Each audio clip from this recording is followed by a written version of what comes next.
I'm the President, Chief Executive Officer for LifeStream, and what we do is we collect blood products in the community, from volunteer donors, in order to meet the needs of the hospital patients in the community.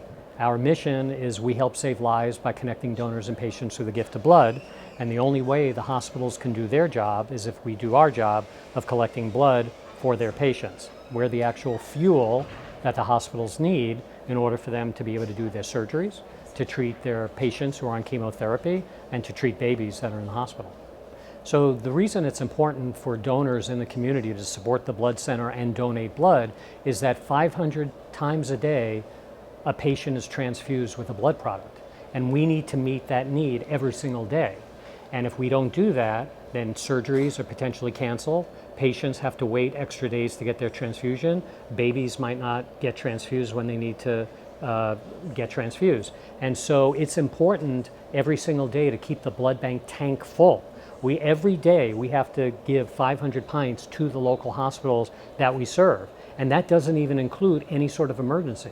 If we have a bus crash, or if we have a shooting, or if we have something emergency happen, that's on top of the 500 a day. And when those emergencies happen, people do come out and donate blood, and they're lining up out our door. But what they need to know is that blood that they're donating that day for that emergency they heard about is not going to be used for 48 hours. So the blood that's being used to treat that critical situation that happened was already on the shelf from blood donors that donated a week before. So we need to make sure everybody is donating every single day to make sure that we can meet the needs of the hospitals. That's why it's so important. It's an everyday need.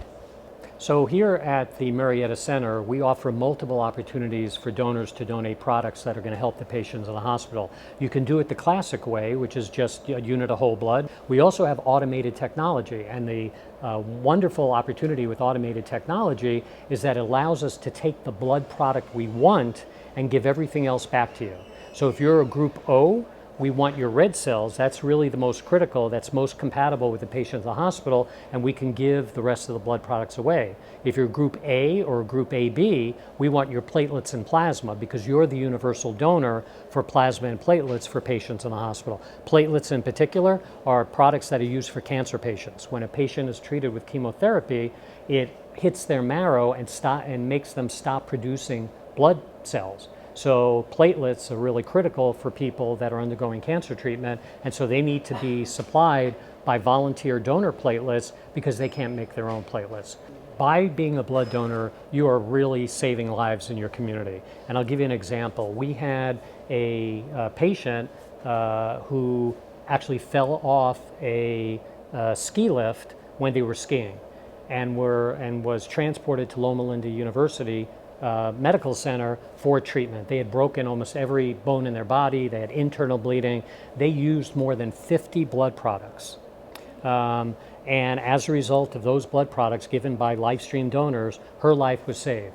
So all of our donor centers, we try to make those blood donations stay local. So for people that donate at the center, what we want to do is make sure it goes to the local hospitals in this region, but minimally that it stays within the Inland Empire, because we want to make sure that we don't outdate any of our products.